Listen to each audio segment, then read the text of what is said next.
With the Percy Jackson show out on Disney+, Season 1 dropped to mostly positive reviews from fans and critics alike. Keyword though is mostly. There is a portion of people who didn't enjoy the show, and a few of their complaints I see eye to eye on. So let's talk about it, shall we? First thing that needs to be fixed for the next seasons, have more humor. Percy Jackson Season 1 has a lot of great jokes, don't get me wrong, but the books are iconically funny. Every word out of Percy's mouth in the books is a top tier joke. There's a reason why people call him Persassy. Now I know you can't include all of his jokes since they're in his head, but still, if they took advantage of the incredible source material just a little bit more, then it'd be perfect. Alongside that statement, the main cast is very funny. They seem to have good natural chemistry with each other, and have sarcastic humor to boot. I say take advantage of this for the next season and allow for the main cast to naturally tell jokes and mess around with each other on set so we can see some real natural jokes on the screen. Another thing that needs to be improved is with the cinematography. Now it's not every scene, but there are definitely some episodes where watching certain scenes is just way too dark, man. Examples such as Waterland or even certain aspects of the underworld. I mean, I know it's supposed to be dark to give a haunted vibe, but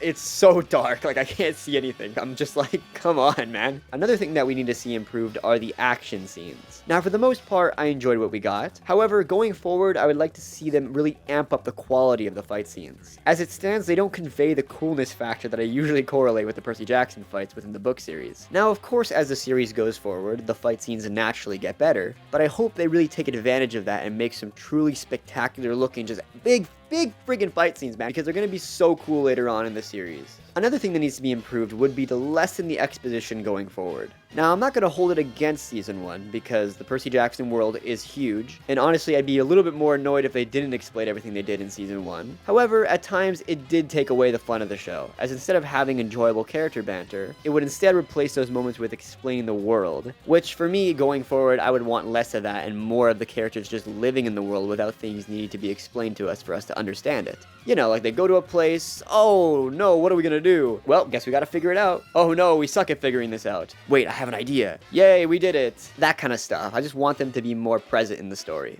And finally, my last thing to say to improve Percy Jackson and the Olympians going forward would be to never repeat the mistakes of the Lotus Casino scene. Now, there were aspects I did enjoy from it, such as Luke's backstory or the cameos from future characters, but everything else, to say the least, was pretty lackluster. There wasn't much tension throughout, lots of unnecessary dialogue about finding the god Pan, and overall they simply just didn't take advantage of the fun aspect of the casino. I wanted to see our characters enjoying themselves, bonding because they finally can relax for once, but instead it was more or less a simple trip in and out of the casino. So going forward, I don't want to see quests done like that ever again. I want to see the writers allow for the characters to really feel the impact of the locations that they visit, as it's an important part of their growth, and it also makes for an entertaining watch. So yeah, that's just my thoughts. Is there anything else you'd like to see improved going forward within the Percy Jackson TV show? Let me know.